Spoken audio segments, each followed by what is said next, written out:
I welcome you all to my YouTube channel Krishna Shorten Classes. Today you will be given a legal dictation at the speed of 125 words of 800 words.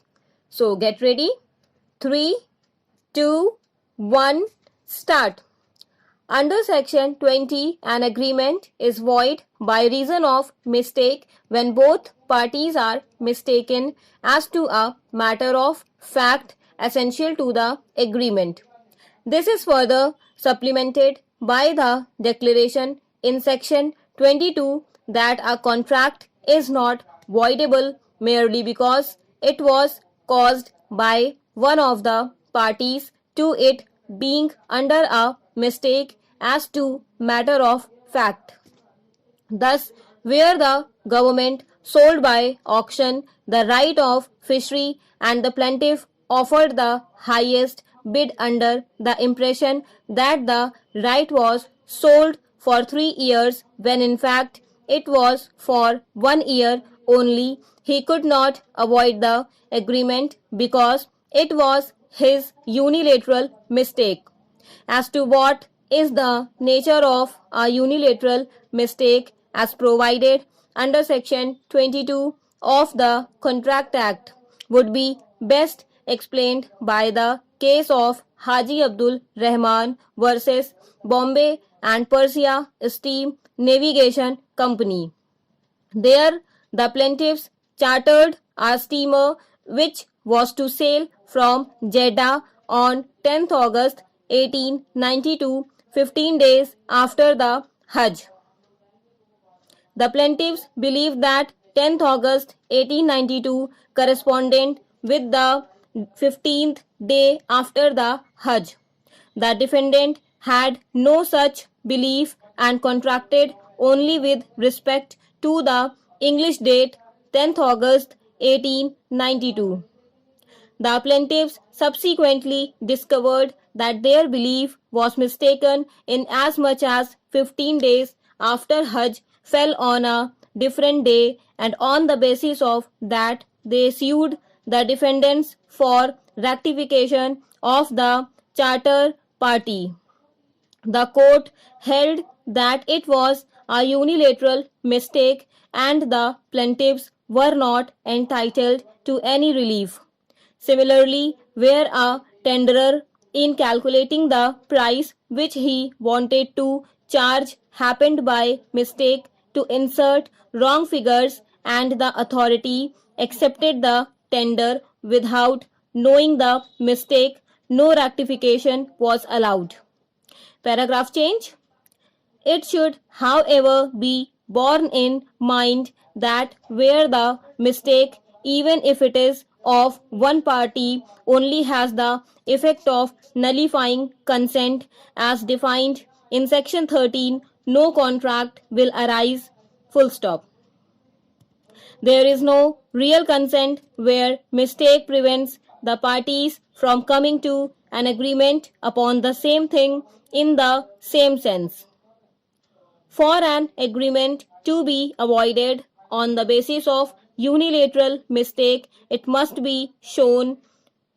Agreement to be avoided on the basis of unilateral mistake, it must be shown first that one party erroneously believed that the document sought to be rectified contained a particular term of procedure or possibly did not contain a particular term or provision which mistakenly it did not contain. Second, that the other party was aware of the omission or the inclusion and it was due to a mistake on the part of one party. Third, that the party who was aware of the mistake omitted to draw the mistake to the notice of the other party, and there must be a fourth element involved, namely that the mistake must be one calculated to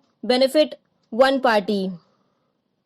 Applying these principles to the facts of the case in Thomas Bates and Son Limited versus Windham Lingerie Limited, the court came to the conclusion that where a lease did contain arbitration clause, but the new deed which was prepared by the landlord did not contain that provision without the knowledge of the landlord, and though the lessee was aware of the omission, he did not draw it to the attention of the landlord. The landlord was entitled to seek rectification of the document for inserting arbitration clause. Paragraph change. The mistake of both parties of which section 20 speaks may be either common or mutual. The classification of mistakes in terms of common, mutual, and unilateral is adopted by Cheshire and Fitfoot, the law of contract.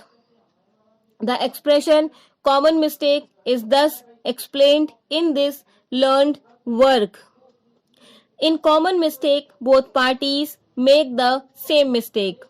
Each knows the intention of the other and accepts, but each is mistaken about some underlying and fundamental fact.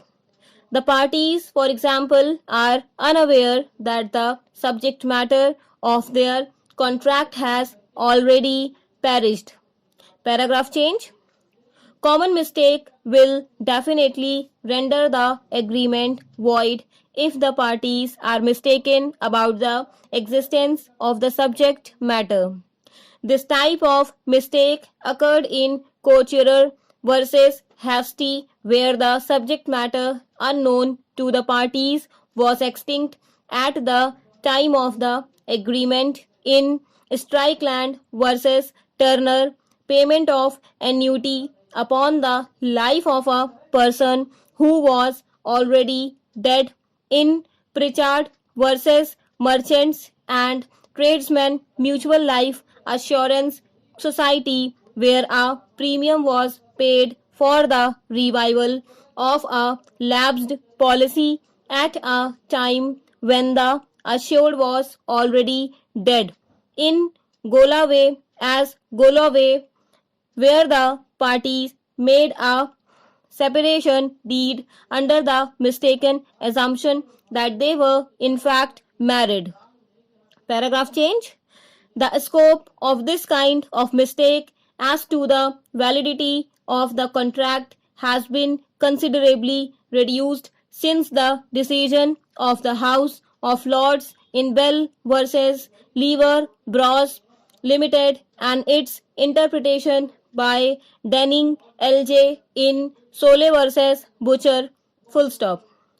Its operation has been growingly confined to cases where the subject matter does not exist or is widely different in character as opposed to qualify than does not exist or is widely different in character what it was supposed by the parties to be.